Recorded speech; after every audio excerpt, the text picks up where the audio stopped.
La cuisinière voulait juste soulager sa douleur avec une chanson. Mais en chantant en chinois dans la cuisine, le millionnaire a paniqué.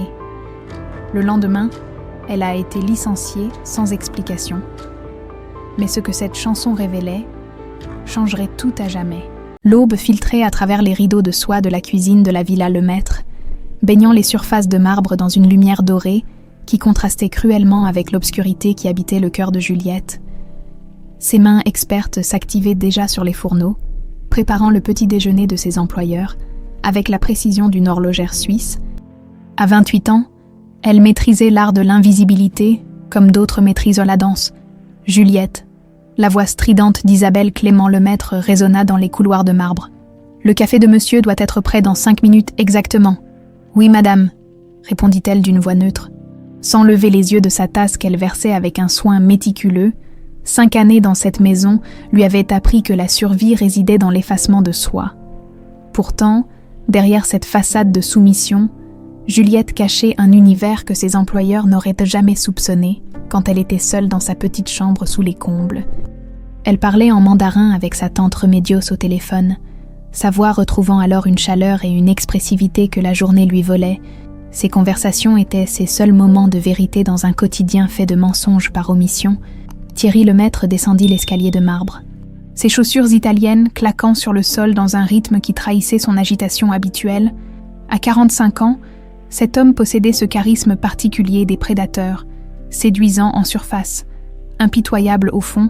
Ses cheveux grisonnants étaient d'eau parfaitement coiffés, son costume taillé sur mesure, mais Juliette avait appris à déceler les signes de stress dans le pli de ses lèvres et la tension de ses épaules.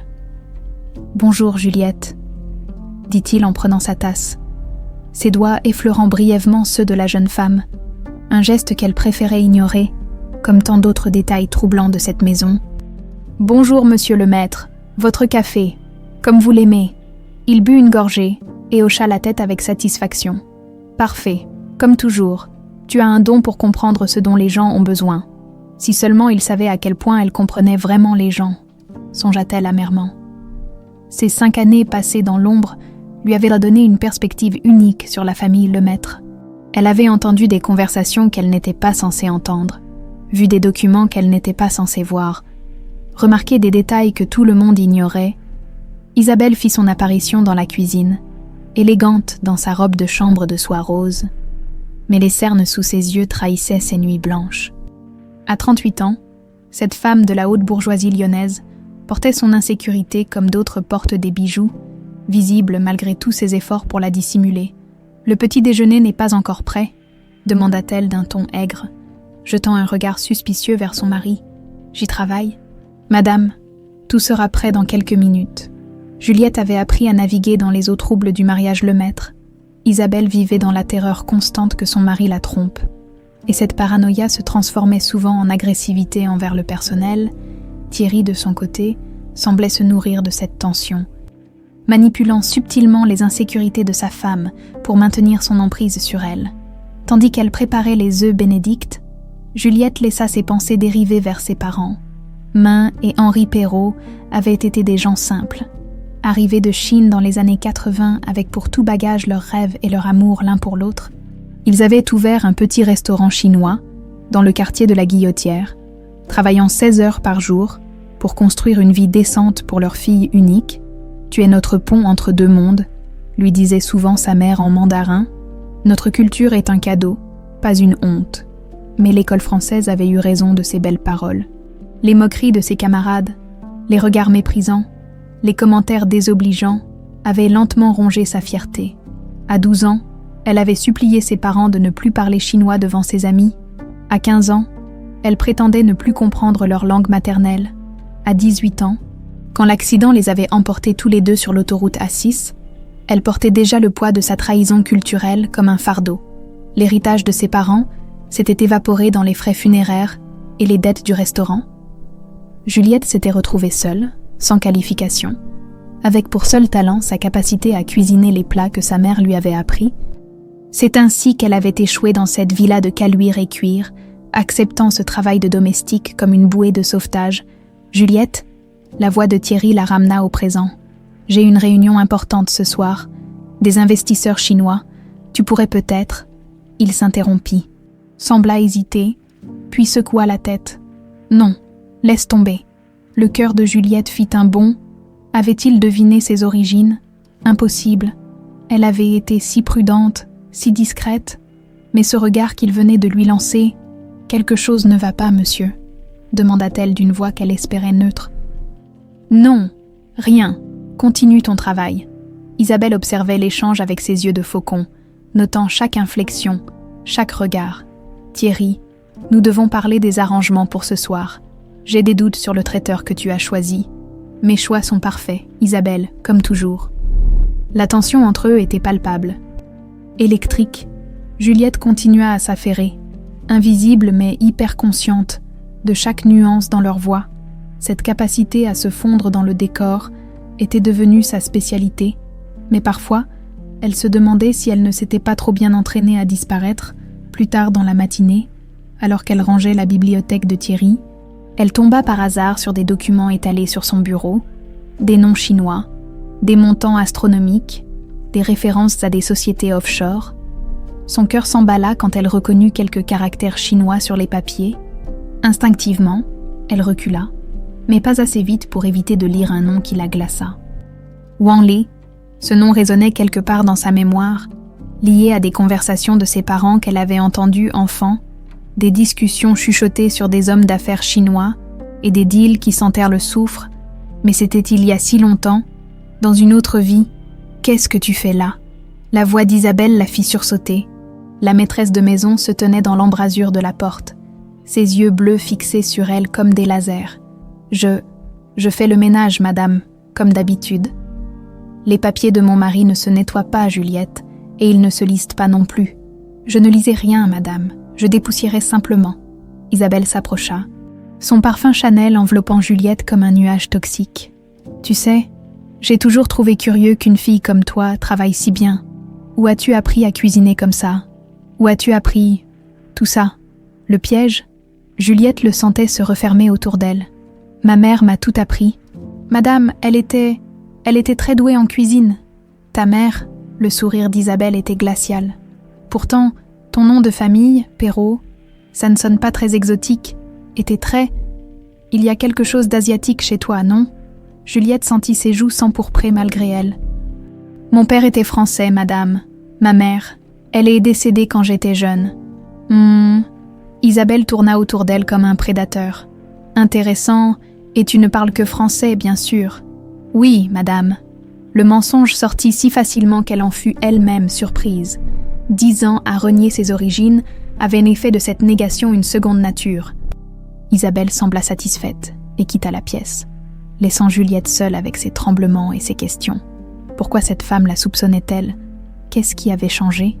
Et surtout, qu'est-ce que ce nom, Wang Li, venait faire dans les affaires de Thierry Lemaître, ce soir-là, alors qu'elle préparait le dîner pour cette mystérieuse réunion d'affaires?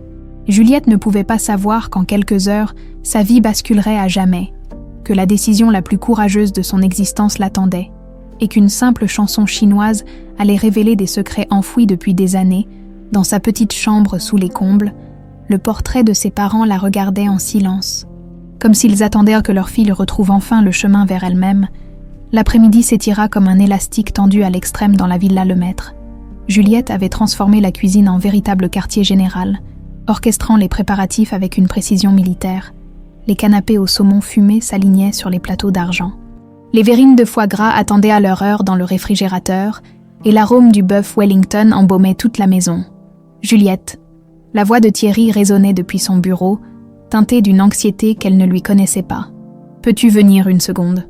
Elle essuya ses mains sur son tablier et se dirigea vers le bureau, surprenant Thierry au téléphone, le visage rouge de colère. « Comment ça, il ne viendra pas? Vous vous foutez de moi. J'ai payé vos services 3 000 € pour ce soir. » Il raccrocha brutalement et se tourna vers elle, les traits déformés par la rage. L'interprète vient de se décommander. 21 minutes avant l'arrivée de Wang Li, 20 putains de minutes. Juliette n'avait jamais entendu Thierry jurer. Cet homme qui contrôlait chaque détail de son existence semblait au bord de la panique, et cette vulnérabilité la troublait plus qu'elle ne l'aurait voulu. « Peut-être pouvez-vous en trouver un autre. »« Monsieur ?» Un autre? Il éclata d'un rire amer.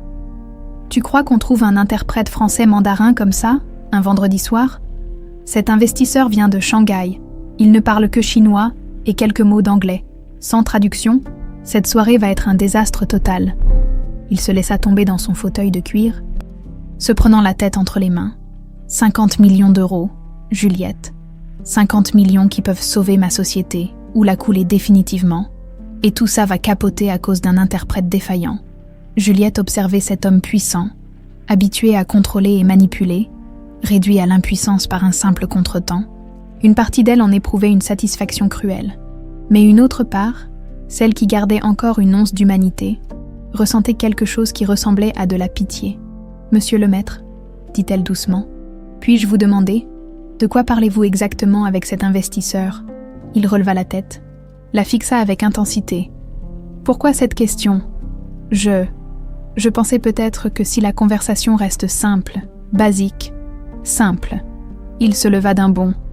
Il s'agit de négocier un partenariat immobilier complexe avec des implications fiscales internationales, pas de commander un plat dans un restaurant chinois.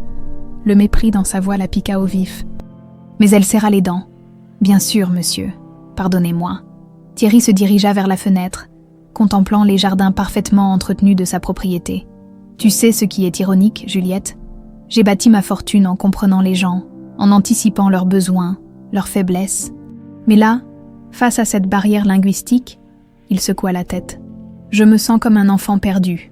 L'heure tournait, à 19h précise, une Bentley noire s'arrêta devant le perron. Wang Lei en descendit avec l'élégance naturelle des hommes habitués au pouvoir, la cinquantaine distinguée, costume sombre impeccable. Il portait cette assurance tranquille, typique des magnats asiatiques qui ont conquis le monde sans hausser le ton. Thierry l'accueillit avec un sourire crispé, multipliant les courbettes et les gestes d'invitation. Juliette observait la scène depuis la cuisine, son cœur battant de plus en plus fort. Quand Wang Lei prononça ses premiers mots en mandarin, une émotion violente la submergea. Cette langue qu'elle s'efforçait d'oublier depuis 10 ans résonnait soudain comme un chant familier. « Bonsoir, monsieur le maître. Merci de votre invitation. » L'accent de Wang Lei en français était prononcé. Ses phrases hésitantes, Thierry répondit par un flot de paroles que l'investisseur manifestement ne comprenait qu'à moitié. Les sourires polis ne parvenaient pas à masquer la tension grandissante. Isabelle fit son apparition, resplendissante dans une robe noire Yves Saint-Laurent, jouant parfaitement son rôle d'hôtesse accomplie, mais elle aussi se retrouvait démunie face à la barrière linguistique, ses tentatives de conversation mondaine tombant dans le vide. Le dîner commença dans une atmosphère pesante. Juliette servait les plats en silence, témoin de cette tragédie moderne. 2 hommes d'affaires brillants, séparés par l'incompréhension mutuelle. Thierry multipliait les gestes, tentait des explications avec ses mains, sortait des documents que Wang Lei feuilletait poliment sans rien y comprendre. « Business. Très good », tentait Thierry en anglais approximatif. « Yes, yes », répondait Wang Lei avec un sourire figé. La conversation tournait en rond. Chacun parlant dans le vide, Juliette voyait l'investisseur chinois jeter des coups d'œil discrets à sa montre, signes avant-coureurs d'un départ prématuré qui signifierait la ruine de Thierry. C'est alors que quelque chose se brisa en elle.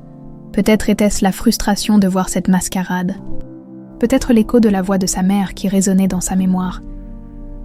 Notre culture est un cadeau, pas une honte.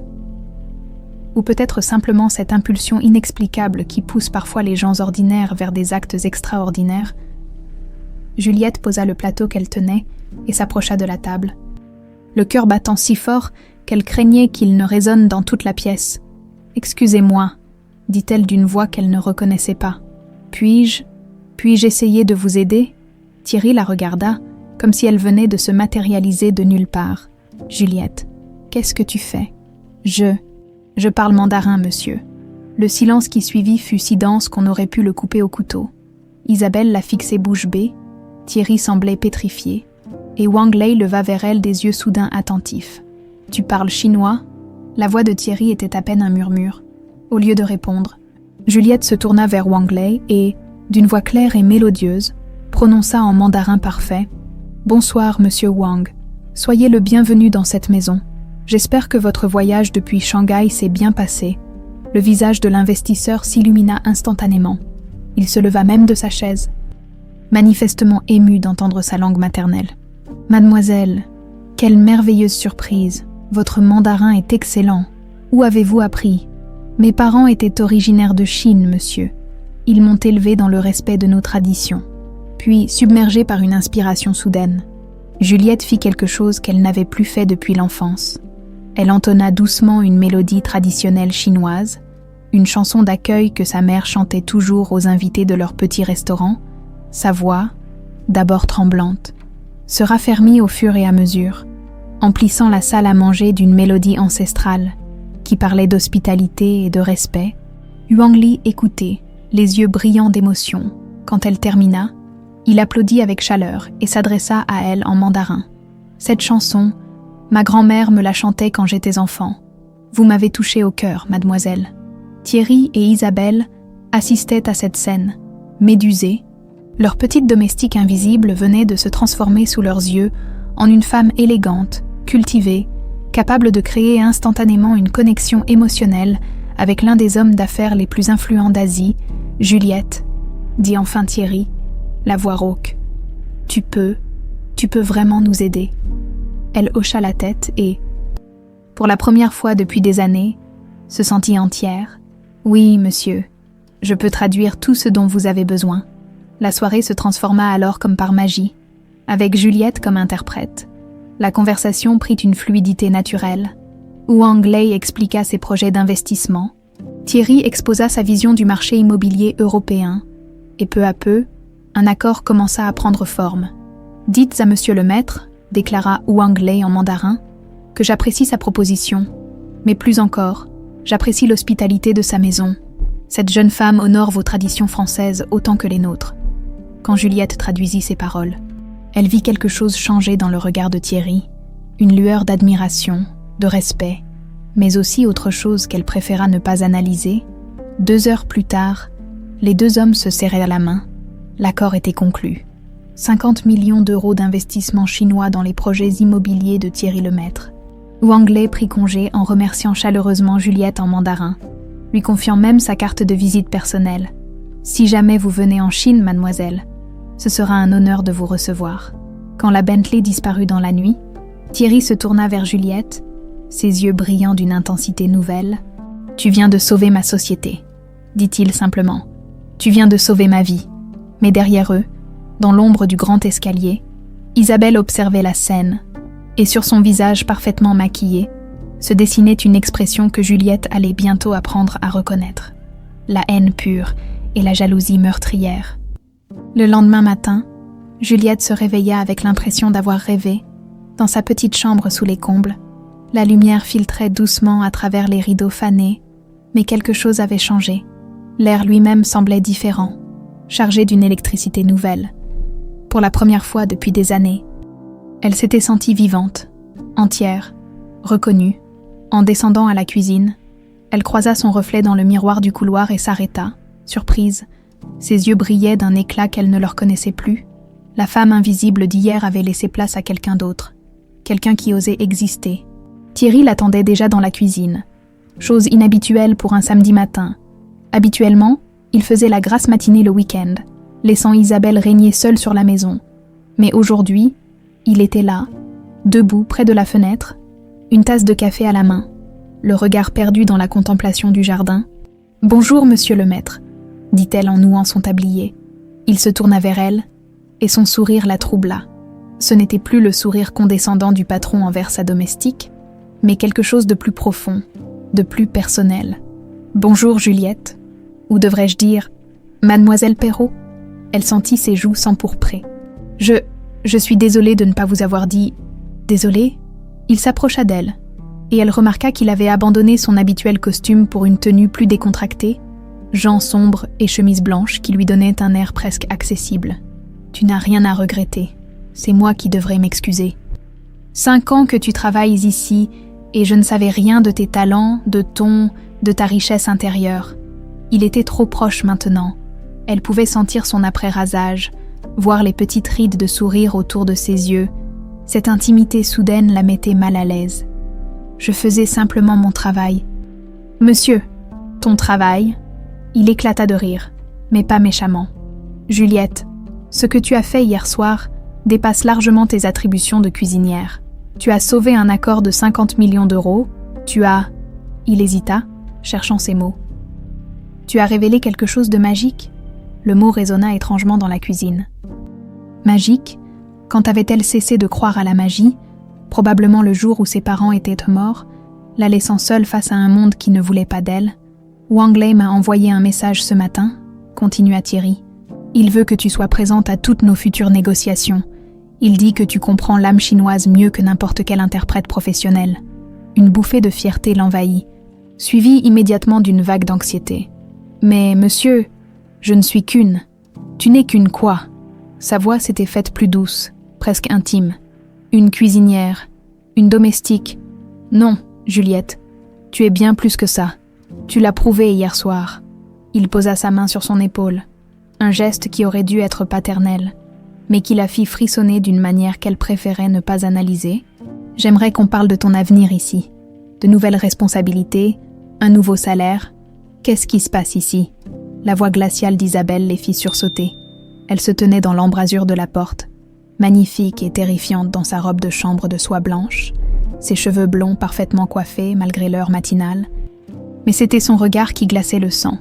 2 éclats de glace bleue fixés sur la main de son mari, toujours posés sur l'épaule de Juliette. Thierry retira sa main avec la nonchalance feinte de celui qui n'a rien à cacher.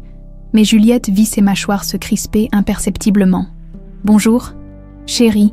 Je discutais avec Juliette des changements que va entraîner notre nouveau partenariat avec Wang Lei. Des changements. » Isabelle s'avança dans la cuisine comme un félin en chasse. Quels changements concerneraient notre personnel? Le mépris dans sa voix en prononçant ce dernier mot était si palpable que Juliette eut l'impression de recevoir une gifle.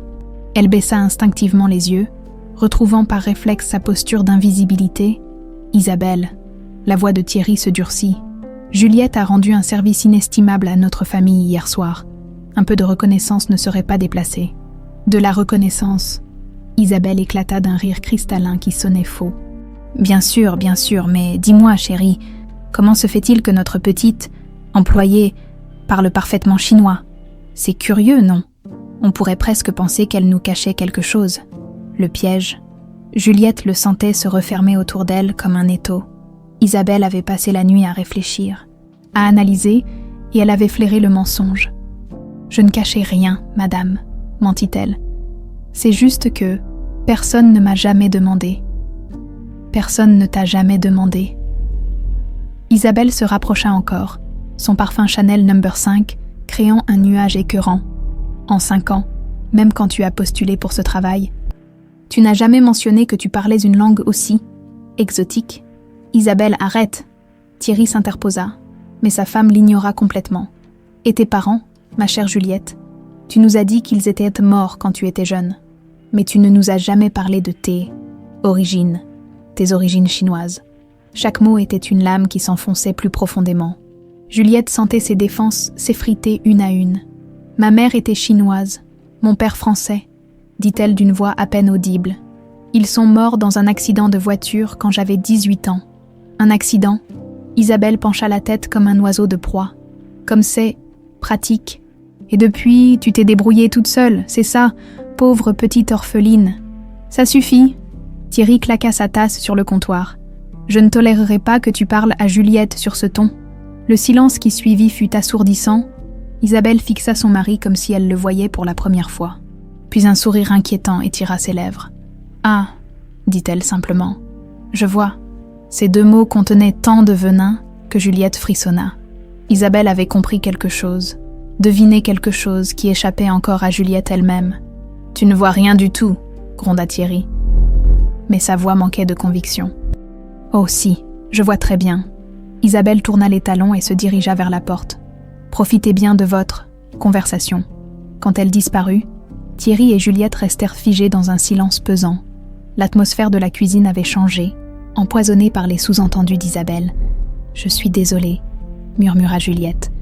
« Je ne voulais pas causer de problème dans votre couple. » Thierry se passa une main dans les cheveux, soudain vieilli de 10 ans. « Tu n'y es pour rien. Isabelle est compliquée. Elle voit des menaces partout. Mais Juliette n'était pas dupe. Elle avait vu le regard de Thierry sur elle la veille, cette lueur nouvelle dans ses yeux, et elle avait vu aussi la façon dont il l'avait défendue face à sa femme, avec une véhémence qui dépassait la simple équité. Le reste de la journée se déroula dans une tension palpable. Isabelle disparut, prétextant des courses en ville, mais Juliette la soupçonnait plutôt d'aller ruminer sa colère ailleurs. Thierry, lui, restait dans les parages, trouvant 1000 prétextes pour venir à la cuisine, pour engager la conversation. Il lui parlait de tout et de rien, de ses projets d'affaires, de ses voyages, de sa passion pour l'art contemporain. Pour la première fois, il la traitait comme une égale, comme quelqu'un dont l'opinion l'intéressait vraiment. Et malgré elle, Juliette se laissait séduire par cette attention, par cette reconnaissance qu'elle n'avait jamais connue. Ce ne fut qu'en fin d'après-midi qu'elle réalisa son erreur. Thierry était reparti pour des rendez-vous d'affaires, la laissant seule dans la grande maison silencieuse. Elle préparait le dîner quand elle entendit des pas dans l'escalier. Isabelle était de retour. Juliette. La voix était étrangement calme, presque douce. Juliette leva les yeux et vit Isabelle dans l'embrasure de la porte. Mais quelque chose avait changé. Son visage était serein, ses gestes posés. Cette transformation était plus inquiétante que sa colère du matin. « Oui, madame, j'ai réfléchi à notre conversation de ce matin, et j'ai pris une décision. » Isabelle s'approcha lentement, et Juliette remarqua qu'elle tenait quelque chose dans sa main, une enveloppe blanche. « Voici ton compte de tout, » dit-elle en posant l'enveloppe sur le comptoir. « Tu peux faire tes valises. Je veux que tu sois partie avant le retour de mon mari. » Le monde bascula. « Madame, qu'est-ce que j'ai fait ? » « Ce que tu as fait. » Isabelle sourit, et ce sourire était plus terrifiant que tous ses cris. « Tu as volé, ma chère Juliette. J'ai trouvé dans ta chambre un collier qui m'appartient. Une pièce de famille, très précieuse. C'est faux. » Juliette sentit la panique la submerger. « Je n'ai jamais rien volé. Tu vas contester ma parole. » Isabelle sortit son téléphone. « Un seul appel, et la police sera ici dans 10 minutes. Avec ton passé, disons difficile, qui les croira, toi ou moi. » Le piège était parfait. Imparable, Isabelle avait manigancé tout cela pendant son absence, préparant sa vengeance avec la précision d'un chirurgien. « Mais si tu pars maintenant, discrètement, sans faire d'histoire, » elle haussa les épaules, « nous oublierons cet incident regrettable. Et si je dis tout à monsieur le maître ?» Le rire d'Isabelle était cristallin et mortel. « Mon mari, oh ma pauvre fille, tu crois vraiment qu'il choisira une petite cuisinière chinoise contre sa propre épouse, contre la mère de ses futurs enfants ?» Cette dernière phrase frappa Juliette comme un coup de massue. Des enfants, bien sûr. Thierry voudrait une descendance, un héritier. Et cette descendance viendrait d'Isabelle. Pas d'une domestique métisse sans le sou. « Tu as 1 heure ?» conclut Isabelle. « Après ça, j'appelle la police. » Et elle sortit de la cuisine, laissant Juliette seule avec l'enveloppe qui contenait sa condamnation et l'écho de ses propres illusions brisées. Juliette claqua la porte du taxi avec une violence qui trahissait sa rage contenue. Ses 2 valises fatiguées gisaient sur le trottoir défoncé de la rue Marius-Berliet, dans le quartier populaire de la Guillotière.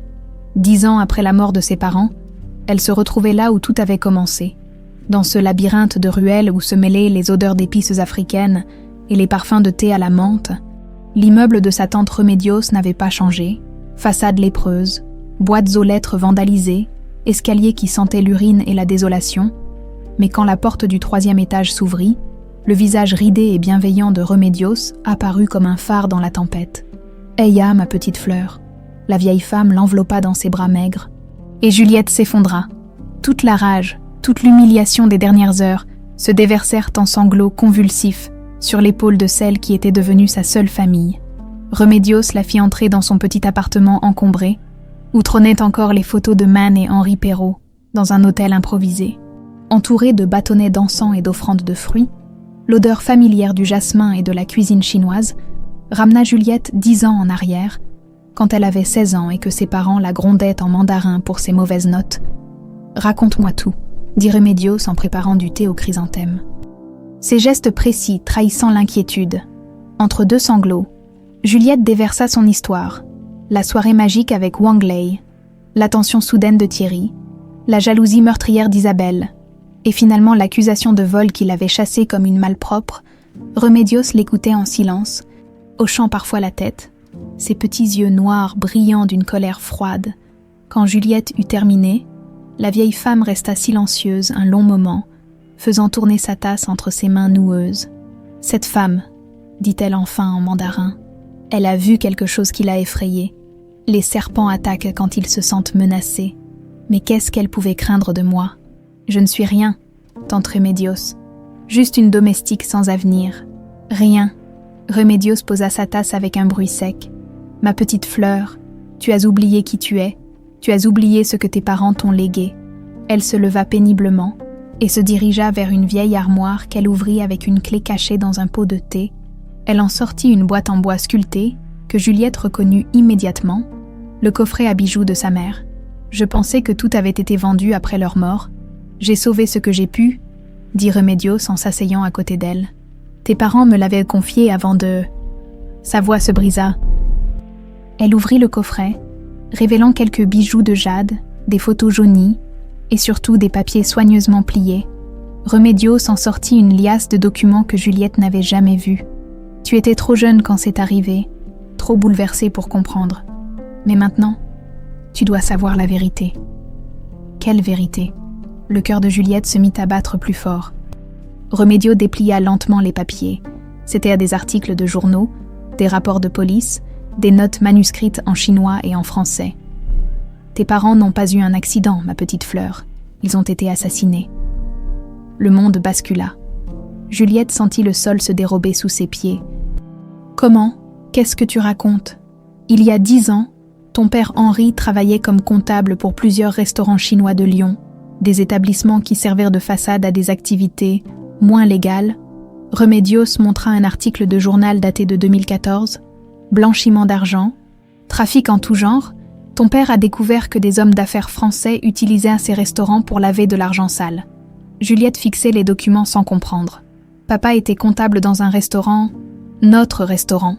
Non, Remedios secoua la tête tristement. Notre petit restaurant n'était qu'une couverture. Henri travaillait pour des gens beaucoup plus importants, des gens dangereux. Et quand il a voulu les dénoncer, elle sortit un autre document, un rapport de police mentionnant un accident suspect sur l'autoroute A6, impliquant Henri et Mine Perrault. La police a classé l'affaire rapidement. Trop rapidement. Quelqu'un avait intérêt à ce qu'on n'enquête pas trop. Mais qui? Qui aurait pu? Juliette s'interrompit, une pensée horrible lui traversant l'esprit. Ces hommes d'affaires français. Tu as des noms? Remedios hésita, puis sortit une dernière feuille, une liste de noms griffonnés de la main de Henri, avec en tête Thierry Lemaître développement. Le sang de Juliette se glaça. Non, ce n'est pas possible. Si, ma petite fleur, l'homme pour qui tu as travaillé pendant 5 ans, l'homme qui vient de te séduire avec ses belles paroles, c'est lui qui a ordonné la mort de tes parents. La révélation frappa Juliette comme une déflagration. Soudain, tout prenait un sens horrible. Les documents qu'elle avait vus sur le bureau de Thierry, le nom de Wang Lei qui lui disait quelque chose, l'empire immobilier bâti sur des fondations douteuses. « Pourquoi tu ne me l'as jamais dit ?» Sa voix était à peine un murmure. « Parce que tu étais détruite. Ma chérie, perdue. J'ai préféré te laisser oublier, refaire ta vie. Je pensais que c'était mieux ainsi. » Remedios prit ses mains tremblantes. « Mais maintenant que le destin t'a mené jusqu'à lui, peut-être que c'est un signe. » Juliette se leva brusquement, arpentant le petit salon comme une lionne en cage. « Un signe de quoi? Que je dois me venger, que je dois détruire l'homme qui a tué mes parents. » « Je ne sais pas, » admit Remedios, « mais je sais que tes parents méritent justice et que toi, tu mérites de connaître ta véritable histoire. » Le téléphone de Juliette sonna soudain, la faisant sursauter. Un numéro international s'affichait à l'écran. Elle décrocha, méfiante. « Mademoiselle Perrault. » La voix était accueillante, teintée d'un accent chinois. « C'est Wang Lei. J'espère que je ne vous dérange pas. » Juliette échangea un regard surpris avec sa tante. « Monsieur Wang, comment avez-vous eu mon numéro ?»« J'ai mes méthodes, » dit-il avec un rire cordial. « Écoutez, je rentre en Chine demain, mais j'aimerais vous revoir avant mon départ. Vous m'avez fait une forte impression hier soir. Je ne travaille plus chez Monsieur Lemaître. » Un silence. « Ah, c'est inattendu. » Puis-je vous demander pourquoi ? Juliette hésita. Comment expliquer le complot d'Isabelle sans paraître folle ? Des divergences personnelles. Je vois où Anglais semblait réfléchir. Dans ce cas, j'aimerais encore plus vous rencontrer. Êtes-vous libre ce soir ? Je séjourne au Villa Florentine. Le Villa Florentine, un palace 5 étoiles sur la colline de Fourvière, un monde à des années-lumière de l'appartement miteux où elle se trouvait. Monsieur Wang, c'est très gentil, mais je ne pense pas... Mademoiselle Perrault, sa voix se fit plus sérieuse. Hier soir, vous m'avez rendu un service inestimable. Aujourd'hui, j'aimerais peut-être vous rendre l'appareil. J'ai une proposition qui pourrait vous intéresser. Après avoir raccroché, Juliette resta figée, le téléphone à la main. Remedios l'observait avec ses yeux perçants. Qu'est-ce qu'il voulait ? Il veut me rencontrer, il parle d'une proposition, et tu vas y aller. Juliette regarda les photos de ses parents sur l'autel, puis les documents étalés sur la table. 10 ans de mensonges, 10 ans à servir l'assassin de sa famille sans le savoir, 10 ans d'humiliation et d'invisibilité. Oui, dit-elle d'une voix ferme, je vais y aller. Car soudain, elle comprenait que le destin lui offrait une chance inespérée. Wang Lei n'était pas juste un investisseur chinois, c'était peut-être la clé de sa renaissance. L'arme dont elle avait besoin pour affronter Thierry Lemaître, et cette fois, elle ne se contenterait pas d'être invisible. Cette fois, elle allait se battre. Remedios sourit pour la première fois depuis son arrivée. Voilà ma petite fleur qui retrouve ses griffes. Tes parents seraient fiers de toi. En préparant ses vêtements les plus présentables pour ce mystérieux rendez-vous, Juliette sentait quelque chose renaître en elle, pas seulement la colère ou la soif de vengeance, mais quelque chose de plus profond, la détermination d'une femme qui avait enfin découvert qui elle était vraiment, la fille de Mine et Henri Perrault, la dernière de sa lignée, et elle allait le prouver au monde entier. Le hall du Villa Florentine baignait dans une lumière dorée qui transformait chaque surface en miroir luxueux. Juliette franchit les portes tournantes en verre, ses talons résonnant sur le marbre italien, et eut l'impression de pénétrer dans un autre univers. 48 heures plus tôt, elle épluchait des légumes dans une cuisine de service. Aujourd'hui, elle marchait vers son destin dans l'un des palaces les plus prestigieux de Lyon. Elle avait choisi sa tenue avec soin, la seule robe correcte qu'elle possédait, un ensemble noir simple mais élégant que sa mère lui avait offert pour ses 20 ans.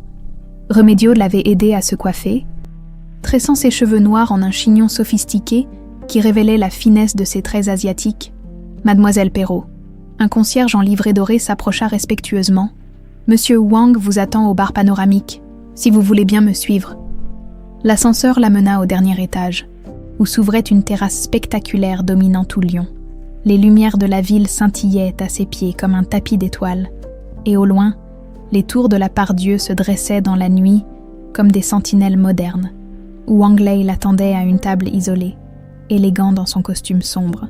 Contemplant le paysage urbain avec l'air pensif des hommes habitués à dominer le monde, quand il la vit arriver, son visage s'illumina d'un sourire sincère. « Mademoiselle Perrault, vous êtes éblouissante. » Il se leva pour l'accueillir, serrant sa main avec chaleur. « Merci d'être venue. Asseyez-vous, je vous prie. » Ils s'installèrent face à face, et Juliette remarqua que Wang Lei avait commandé du thé chinois traditionnel. L'arôme délicat du jasmin lui rappela immédiatement l'appartement de sa tante, les soirées de son enfance quand ses parents lui racontaient des légendes ancestrales. « Alors, dit-il en servant le thé avec des gestes précis, parlez-moi de ces divergences personnelles avec Monsieur Lemaître. » Juliette hésita. Comment expliquer l'inexplicable sans paraître amère ou vindicative ?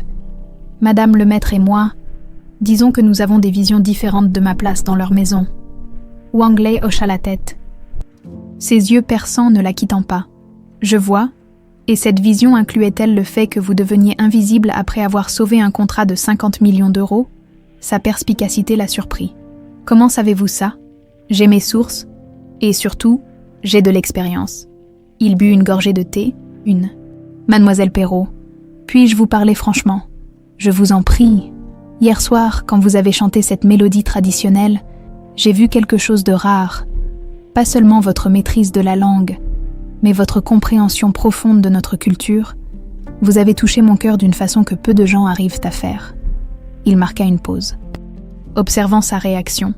Mais j'ai aussi vu autre chose. Une femme qui cache sa lumière sous le boisseau, qui s'efface alors qu'elle devrait briller. Pourquoi ? La question la prit de court. Personne ne lui avait jamais demandé pourquoi elle se faisait si petite, pourquoi elle avait choisi l'invisibilité. « C'est compliqué », murmura-t-elle. « La plupart des choses importantes le sont. » Wang Lei se pencha vers elle. « Vous savez, en Chine, nous avons un proverbe. Le jade ne révèle sa beauté qu'après avoir été poli par l'adversité. Je crois que vous êtes ce jade, mademoiselle Perrault. » Ces paroles résonnèrent en elle, comme un écho de la voix de sa mère. « Mais je ne suis qu'une. Arrêtez !» Sa voix était ferme mais bienveillante. « Ne dites plus jamais que vous n'êtes qu'une quelque chose.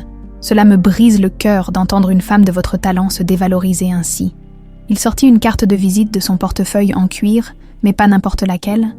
C'était une carte en or massif, gravée de caractères chinois élégants. « Wang Lei Enterprise. J'ai construit mon empire sur 3 principes. Respect, excellence et vision. Hier soir, vous avez incarné ces 3 valeurs. » Juliette examina la carte, impressionnée malgré elle par le poids du métal précieux. « Monsieur Wang, je ne comprends pas où vous voulez en venir. Je vous offre un poste, mademoiselle Perrault, directrice des relations culturelles pour l'Europe de l'Ouest, basée à Shanghai, avec des déplacements réguliers sur le continent, salaire initial, 120 000 € par an, plus primes et avantages. » Le chiffre la frappa comme une gifle. 120 000 €, plus que ce qu'elle avait gagné en 5 ans chez les Lemaître. C'est impossible. Je n'ai aucune expérience en entreprise, aucun diplôme. Vous avez mieux que ça. Wang Lei posa sa tasse avec détermination. Vous avez l'intelligence émotionnelle, la capacité à créer des ponts entre les cultures, et surtout, vous avez cette authenticité qui manque à tant de dirigeants modernes. Il sortit son téléphone et lui montra une série de photos, des bureaux ultra-modernes, des équipes souriantes, des projets architecturaux spectaculaires. Mon groupe développe des partenariats avec l'Europe depuis 10 ans, mais nous manquons cruellement de quelqu'un qui comprenne vraiment l'âme européenne tout en maîtrisant parfaitement notre culture. Vous êtes cette personne. Juliette contemplait les images, l'esprit en ébullition. Une nouvelle vie s'ouvrait devant elle, brillante et terrifiante à la fois. Mais pourquoi moi ? Vous pourriez engager n'importe quel cadre expérimenté, parce que l'expérience, ça s'acquiert, mais l'âme, mademoiselle Perrault, ça ne s'apprend pas. Il referma son téléphone. Et parce que j'ai le sentiment que vous avez quelque chose à prouver, pas aux autres, mais à vous-même. Cette dernière phrase la toucha en plein cœur. Avait-elle quelque chose à prouver ? Oui, évidemment. À ses parents morts, à elle-même. Et maintenant, à Thierry Lemaître. Il y aurait une période de formation ? Demanda-t-elle, surprise de s'entendre poser cette question. 6 mois à Shanghai pour vous familiariser avec nos méthodes. Ensuite, vous reviendrez en Europe avec une autonomie complète. Il sourit. Et si vous vous posez la question, oui.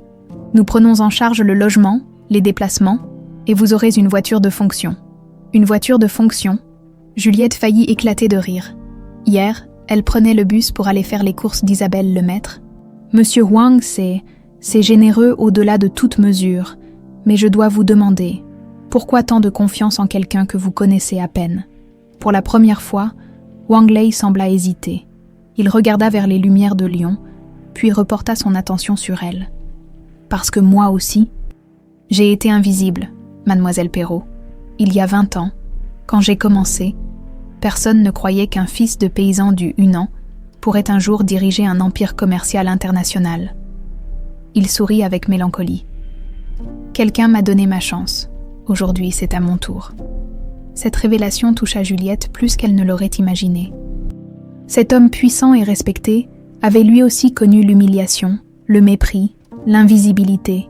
Et si j'accepte, quand devrais-je commencer ? Demain, si vous voulez, mon jet privé décolle lundi matin pour Shanghai. Mais je comprendrai que vous ayez besoin de réflexion ? Non.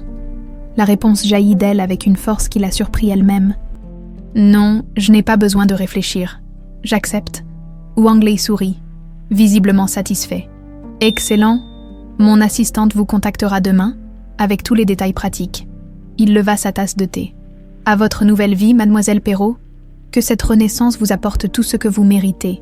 Quand ils trinquèrent, Juliette sentit quelque chose de fondamental changer en elle.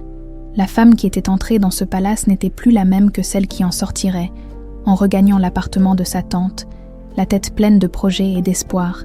Elle ne pensait qu'à une chose. Dans quelques mois, elle reviendrait en Europe. Plus forte, plus riche, plus puissante. Et alors, elle pourrait enfin affronter Thierry Lemaître d'égal à égal. La justice pour ses parents n'était plus un rêve impossible. C'était devenu un plan. 6 mois plus tard, Juliette descendit de son vol Air France à l'aéroport Lyon-Saint-Exupéry avec l'assurance d'une femme qui avait conquis le monde. Son tailleur Chanel noir, ses escarpins Louboutin et sa mallette en cuir italien proclamaient silencieusement sa métamorphose. Plus rien ne subsistait de la domestique effacée qui avait quitté Lyon dans la honte et l'humiliation.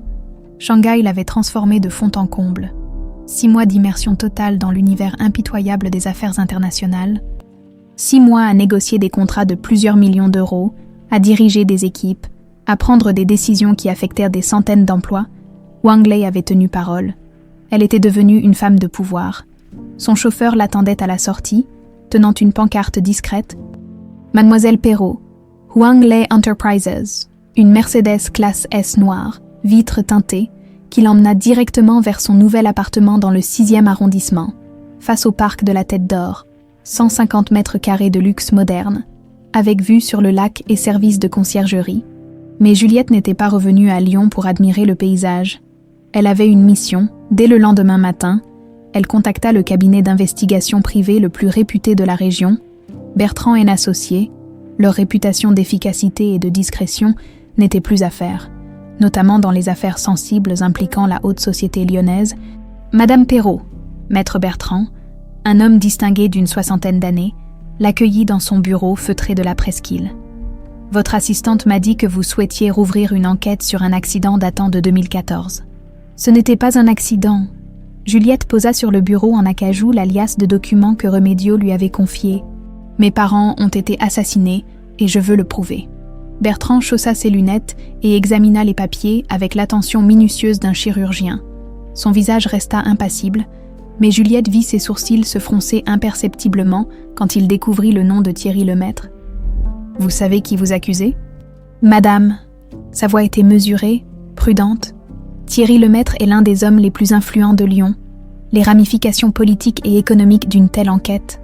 Peu m'importe les ramifications. » Juliette sortit son chéquier. « Combien pour une enquête complète, sans limite de budget ni de temps ? » ?»« Madame, une investigation de cette ampleur pourrait coûter 100 000 € pour commencer. » Elle rédigea le chèque d'une main ferme. « Avec prime de résultat si vous trouvez des preuves tangibles. » Le regard de Bertrand changea instantanément.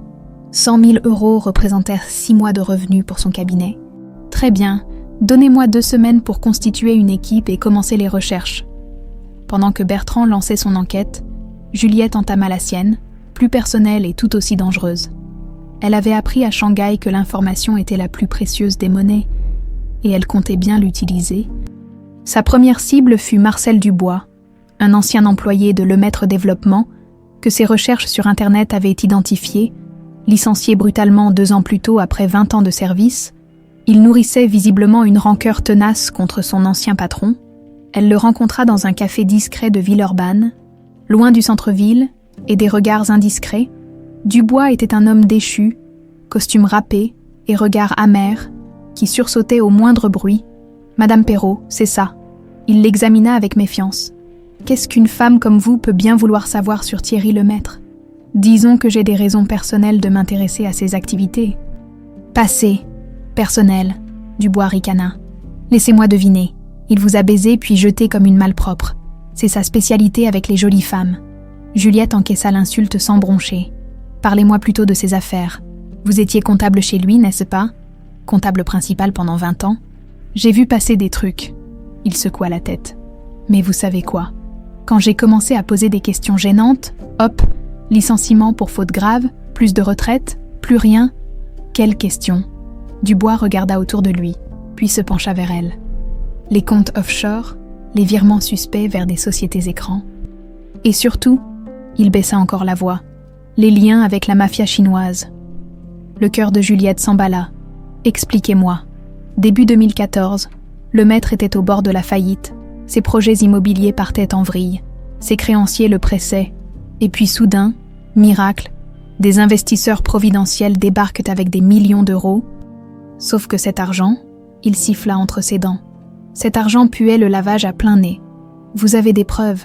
« J'avais. » Dubois finit son café d'un trait. « toutes confisquées lors de mon licenciement, mais je me souviens des noms, des dates, des montants, tout est là. » Il tapota sa tempe. Juliette sortit une enveloppe de son sac. 10 000 € pour vos souvenirs.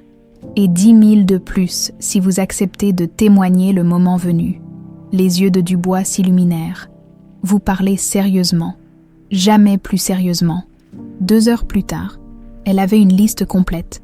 Nom des sociétés écrans, date des virements, montant suspect, et surtout, la confirmation que l'argent sale provenait d'organisations criminelles chinoises basées en Europe. Sa deuxième piste l'amena vers Claire Moreau, une ancienne secrétaire de Lemaître qui avait démissionné brutalement en 2014. Juliette la retrouva dans un salon de coiffure de Caluire, où elle travaillait désormais comme simple employée. Thierry Lemaître. Claire faillit faire tomber son sèche-cheveux. « Pourquoi vous me parlez de lui ? Parce que vous étiez sa secrétaire particulière quand mes parents sont morts. » Claire la dévisagea avec attention. Puis quelque chose s'alluma dans ses yeux. « Perrault, Mine et Henri Perrault, vous êtes leur fille ? Vous les connaissiez. Votre père venait souvent au bureau, un homme adorable, très méticuleux dans son travail. » Claire baissa la voix. Mais vers la fin, il posait beaucoup de questions embarrassantes. Monsieur Lemaître était de plus en plus nerveux après ses visites. Quelles questions ? Sur les sources de financement des nouveaux projets, sur les sociétés partenaires, Henri avait découvert des incohérences dans les comptes, des flux d'argent qui ne collaient pas avec les activités officielles. Claire hésita, puis continua. La semaine avant l'accident, votre père était venu avec un dossier complet. Il voulait tout dénoncer. Monsieur Lemaître était furieux. Il criait au téléphone en mandarin avec je ne sais qui. En mandarin ? Oui, ça m'avait surprise. Je ne savais même pas qu'il parlait chinois. Et puis, elle déglutit péniblement. Et puis vos parents sont morts. Et Henri n'est plus jamais venu. Un frisson glacé parcourut Juliette. Claire, accepteriez-vous de témoigner de tout ça ? Témoigner ? Claire secoua la tête avec véhémence. Vous êtes folle. Thierry Lemaître m'a fait comprendre très clairement que ma santé dépendait de mon silence. J'ai une fille de 12 ans, madame. Je ne peux pas prendre de risques. Juliette comprenait sa peur. Mais elle ne pouvait pas abandonner. 15 000 €, Claire, pour votre fille. Le chiffre fit mouche. Claire ferma les yeux, luttant visiblement contre elle-même. Si je témoigne, vous me garantissez protection. Wanglei Enterprise a des moyens considérables. Vous et votre fille serez protégés. Les révélations s'accumulaient. Formant un tableau de plus en plus précis, Thierry Lemaître était bien impliqué dans des activités de blanchiment avec des organisations criminelles chinoises. Ses parents avaient découvert le poteau rose et avaient voulu le dénoncer, et quelqu'un les en avait empêchés, définitivement. Le troisième témoin fut le plus difficile à convaincre. Li Wei, un ancien membre de la triade chinoise de Lyon, désormais reconverti dans la restauration légale, il fallut toute la persuasion de Juliette et l'intervention discrète de contact de Wanglei pour qu'il accepte de parler. Thierry Lemaître. Li Wei cracha par terre. Ce fils de pute nous devait des millions. Nos boss de Hong Kong commençaient à s'impatienter. Et mes parents, le comptable et sa femme, ils posaient trop de questions, prenaient trop de photos. Le patron a donné l'ordre de les faire taire. Il haussa les épaules. Un freinage défaillant sur l'autoroute, classique. Juliette sentit ses mains trembler. Enfin, elle tenait la confirmation de ce qu'elle soupçonnait. Qui a donné l'ordre ? Lemaître directement. Lemaître était qu'un intermédiaire, mais c'est lui qui a signé l'autorisation, contre l'effacement de sa dette. La vérité éclatait enfin au grand jour, cruelle et implacable. Thierry Lemaître avait troqué la vie de ses parents contre sa propre survie financière. En rentrant chez elle ce soir-là, Juliette contempla les lumières de Lyon depuis sa baie vitrée.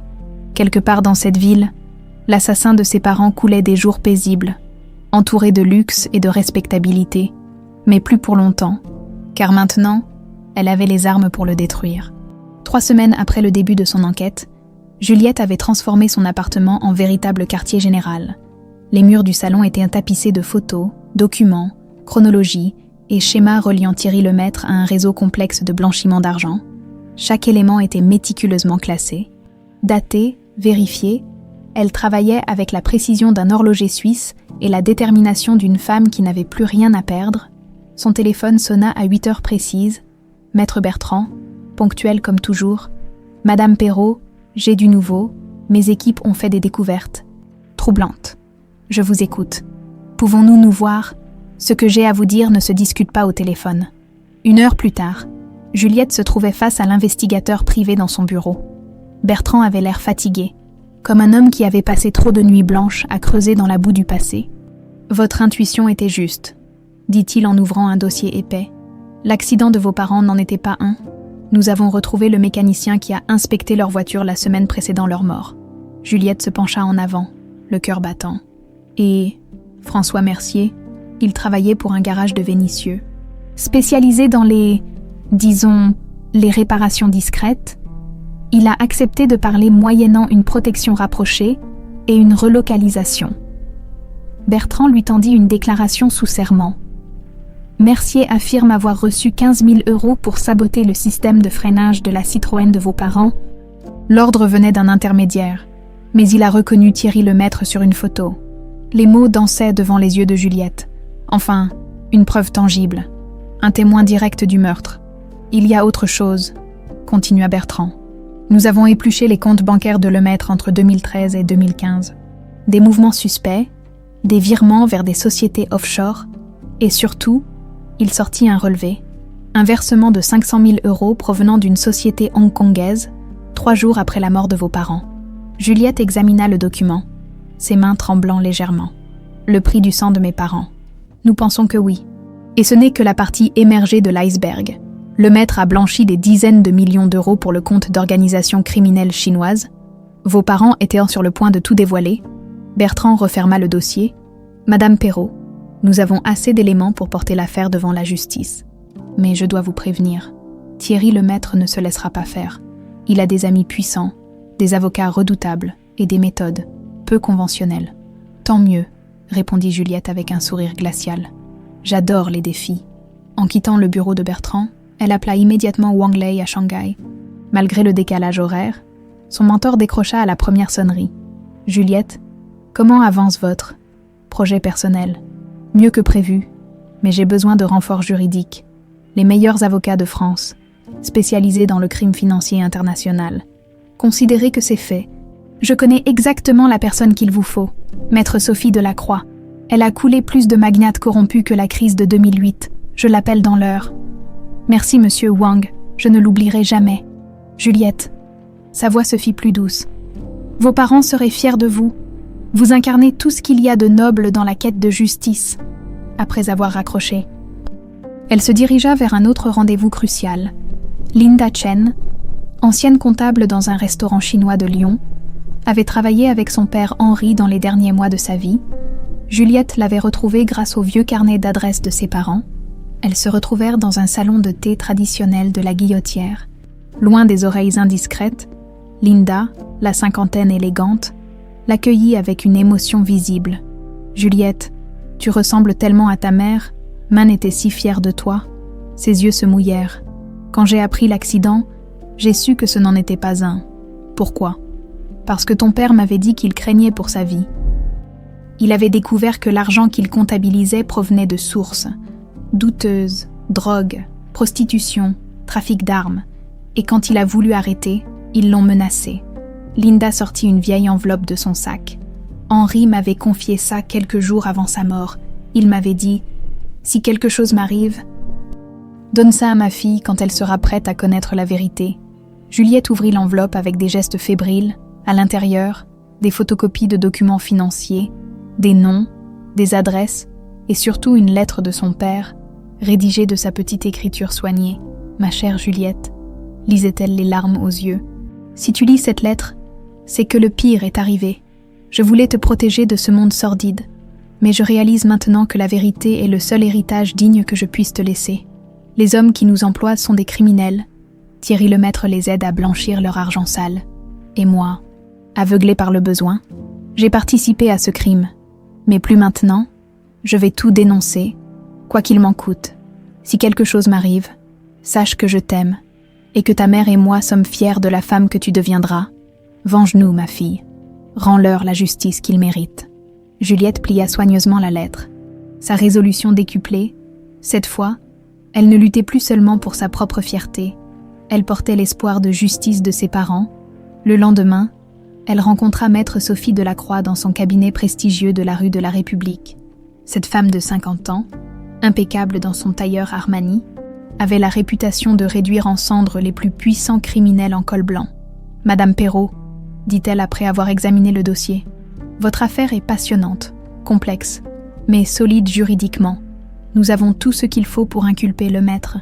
Quels sont les risques? Il va contre-attaquer.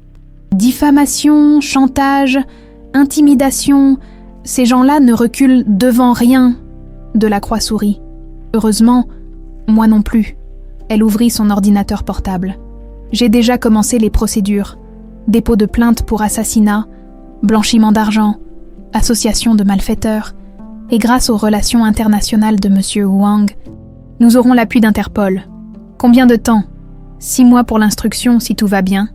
Mais nous pouvons commencer par des mesures conservatoires, gel des avoirs, interdiction de sortie du territoire.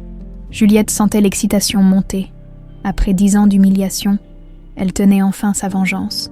Ce soir-là, elle dîna avec sa tante Rémédiose dans leur restaurant chinois préféré. La vieille femme rayonnait de fierté en écoutant les derniers développements. « Ta mère avait raison, dit-elle en mandarin. Notre culture est vraiment un cadeau.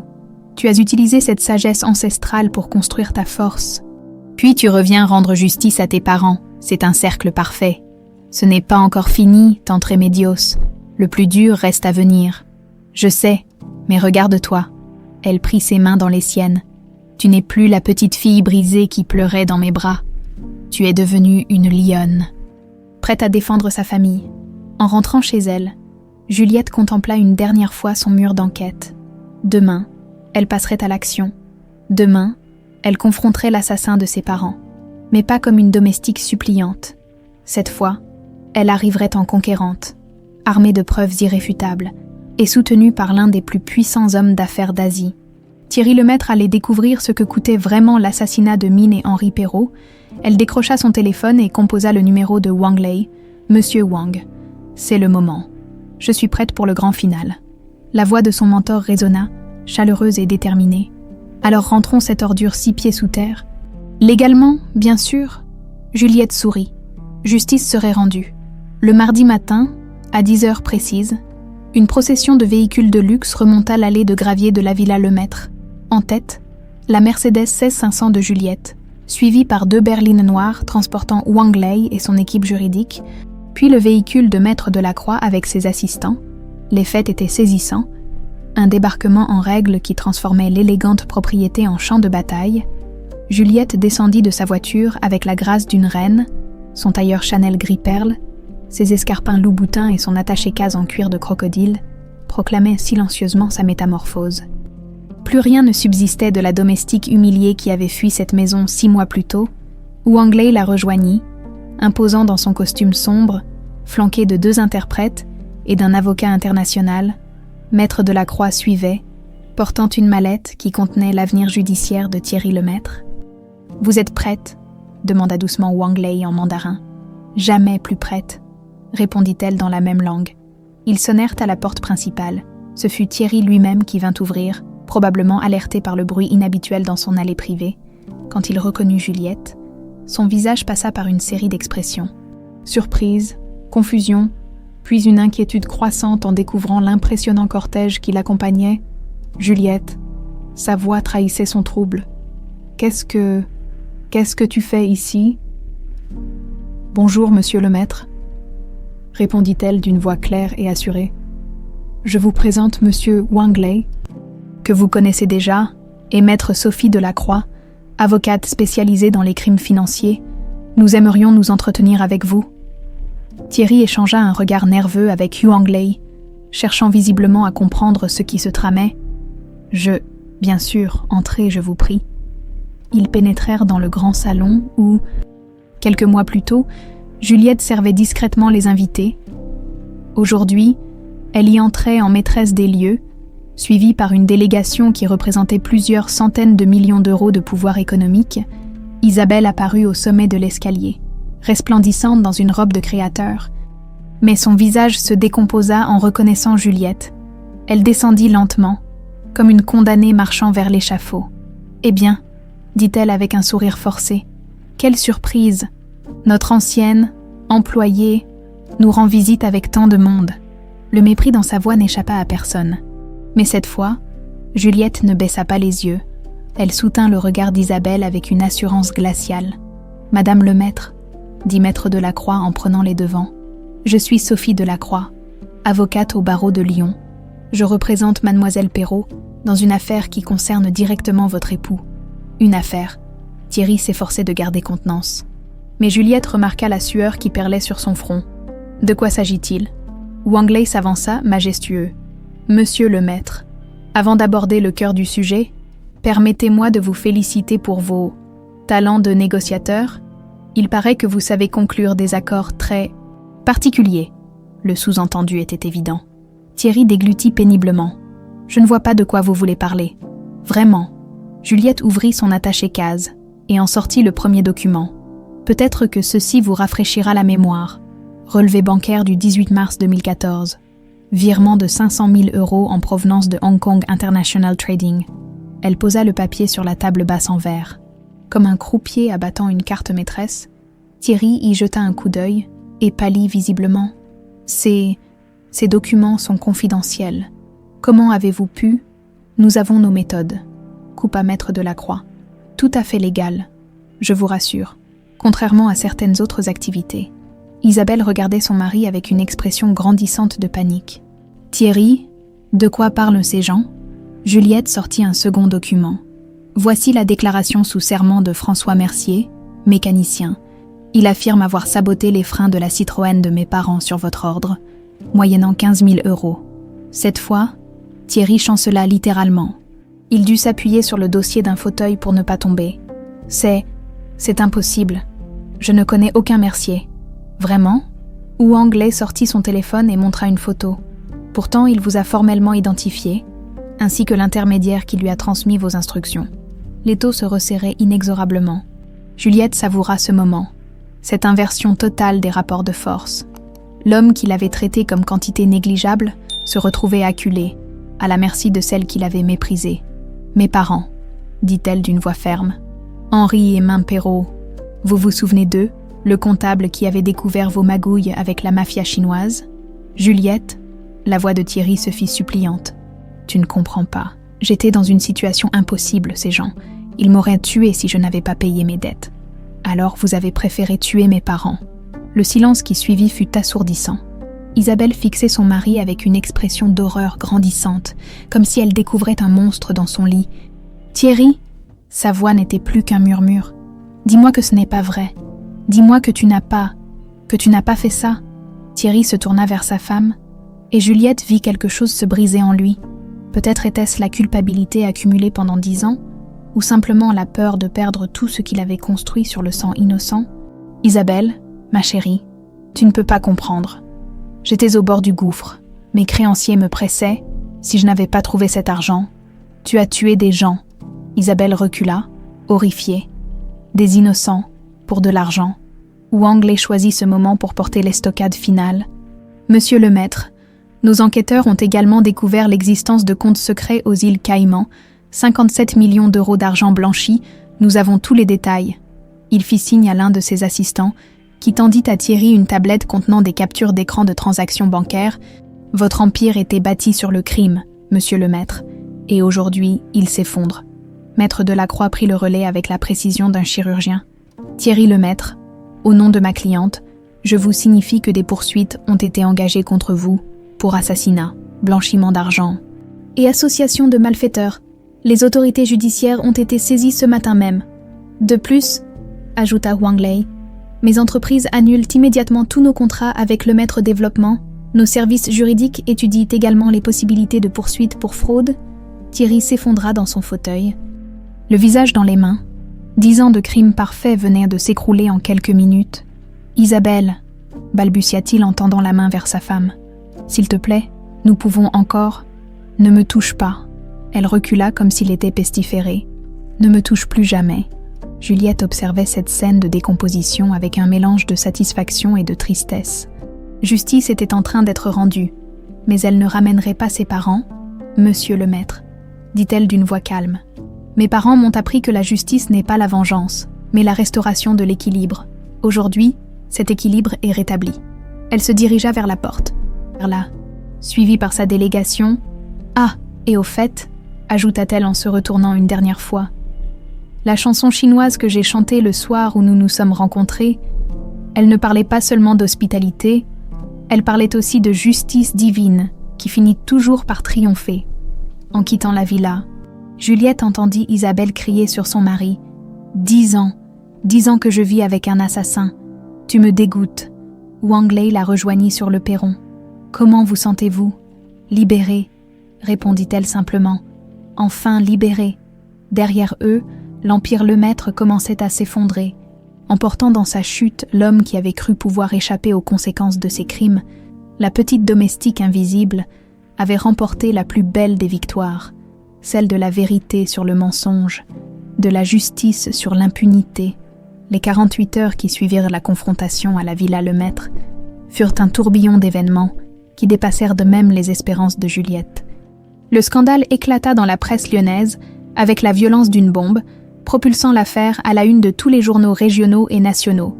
Empire immobilier bâti sur le sang titrait Le Progrès en première page, avec une photo de Thierry Lemaître menotté à la sortie de son bureau. La domestique qui a fait tomber un magnate, ajoutait Lyon Capital. Accompagnée d'un portrait de Juliette en tailleur Chanel devant le palais de justice, dans son appartement du 6e arrondissement, Juliette suivait les développements avec un mélange de satisfaction et d'appréhension. Son téléphone n'arrêtait pas de sonner. Journalistes, avocats, représentants de victimes qui réclamaient justice pour d'autres crimes de Lemaître. Maître Delacroix l'avait prévenu. Maintenant que l'affaire est publique, Thierry va contre-attaquer. Il a encore des ressources, des alliés puissants. Attendez-vous à tout. Cette prédiction se révéla prophétique. Le mercredi matin, Juliette découvrit avec stupeur un article dans un tabloïd People.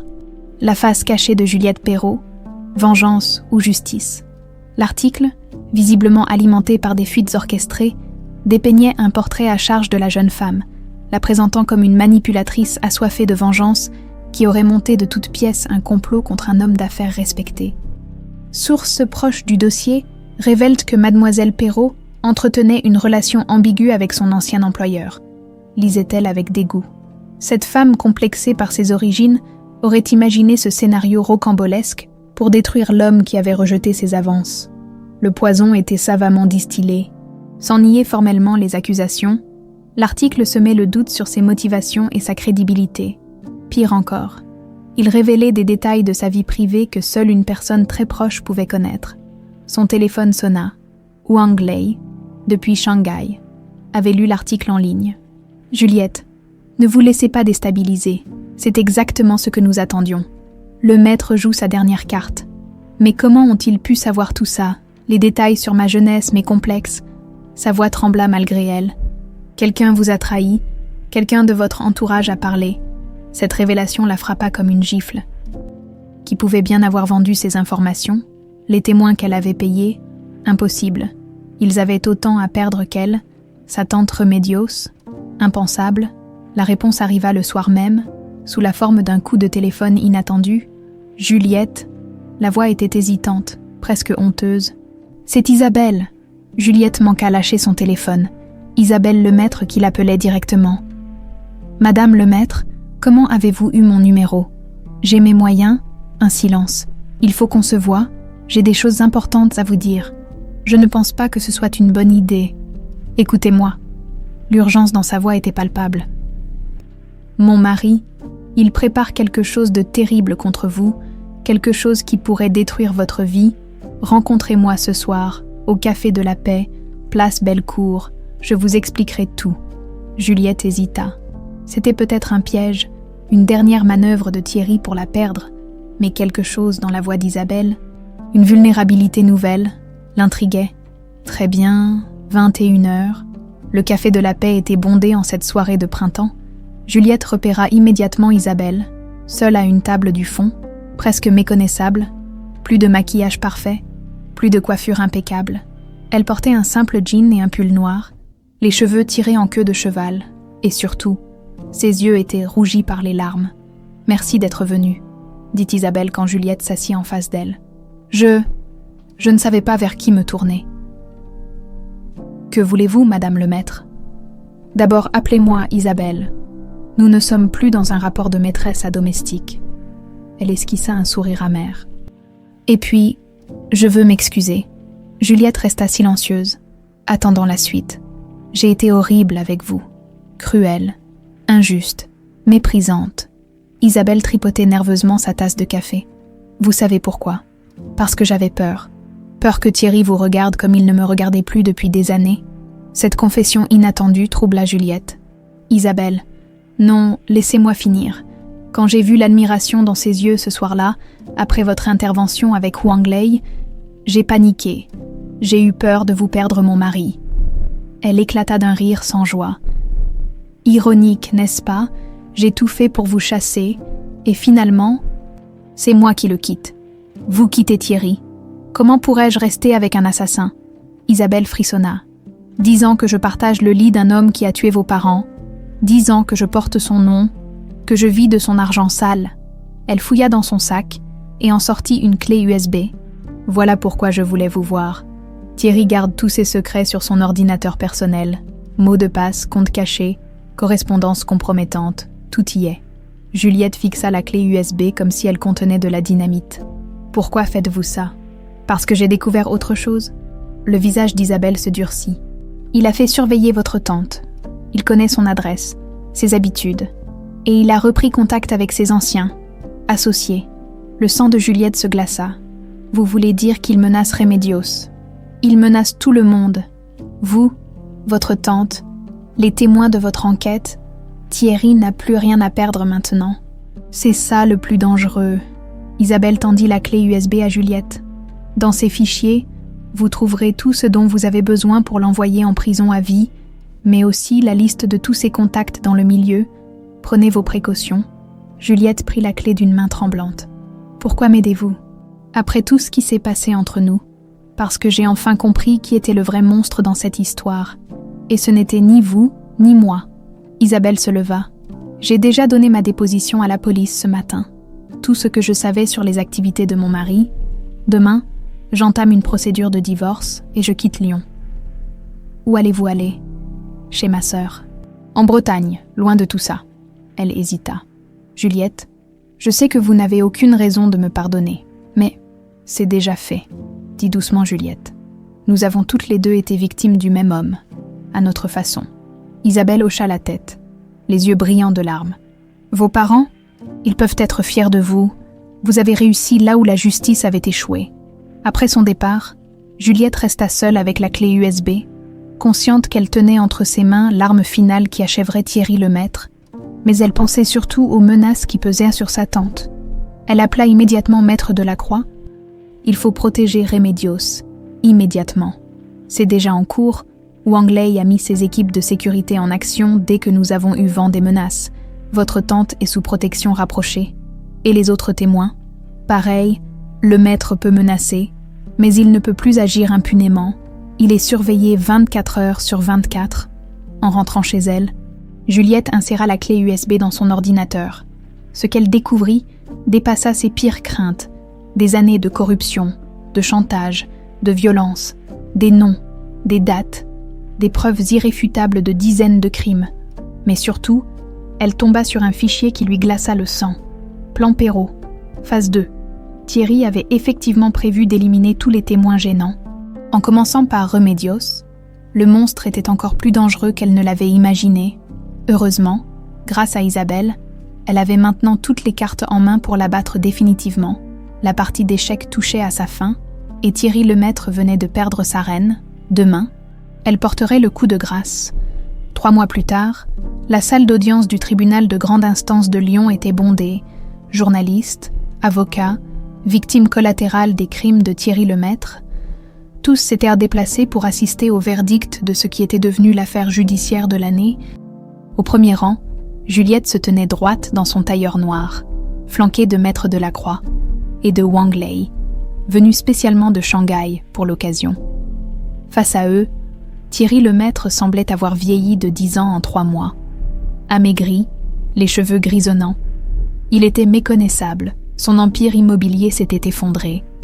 Ses comptes gelés par la justice, et Isabelle avait obtenu un divorce express qui l'avait privé de ses derniers biens, L'homme qui se croyait intouchable n'était plus qu'une ombre de lui-même. « Monsieur le Président », déclara Maître Delacroix en se levant, les preuves rassemblées dans ce dossier démontrent, sans l'ombre d'un doute, la culpabilité de l'accusé. Assassinat, blanchiment d'argent, association de malfaiteurs. Thierry Lemaître a bâti sa fortune sur le sang et le crime. Elle brandit la clé USB fournie par Isabelle. Les documents découverts sur son ordinateur personnel révèlent l'ampleur de ses activités criminelles. Pendant plus de 15 ans, cet homme a été le complice d'organisations mafieuses internationales. Le juge examina les pièces du dossier avec la minutie d'un horloger. L'accusé souhaite-t-il faire une déclaration avant le délibéré ? Thierry se leva péniblement, ses menottes cliquetant, il jeta un regard vers Juliette et elle y lut quelque chose qu'elle n'avait jamais vu auparavant. De la résignation, presque du soulagement. « Monsieur le Président, dit-il d'une voix brisée, je voudrais m'adresser à Mademoiselle Perrault. » Tous les regards se tournèrent vers Juliette. Le juge hocha la tête. « Juliette, commença Thierry, pendant 10 ans, j'ai vécu avec le poids de mes crimes. Chaque jour, le visage de vos parents me hantait quand vous êtes arrivés chez moi comme domestique. Au début, je ne savais pas qui vous étiez, mais petit à petit, j'ai reconnu les traits de votre mère dans votre visage. » Un murmure parcourut la salle. Juliette serra les poings, luttant contre l'émotion. « Vous savez, depuis le début, sa voix était à peine audible. Depuis 3 ans environ. Et vous savez quoi ? Une partie de moi espérait que vous découvririez tout, que vous me puniriez pour ce que j'avais fait. » Il baissa la tête. « Je ne mérite aucun pardon, mais je veux que vous sachiez.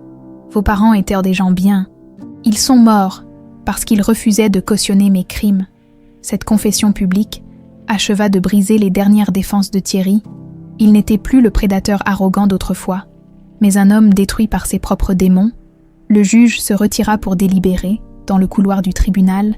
Wang Lei prit Juliette par l'épaule. « Comment vous sentez-vous » demanda-t-il en mandarin. « Étrange » répondit-elle dans la même langue. « Pendant des mois, j'ai rêvé de ce moment, mais maintenant qu'il est là, je ressens surtout du vide.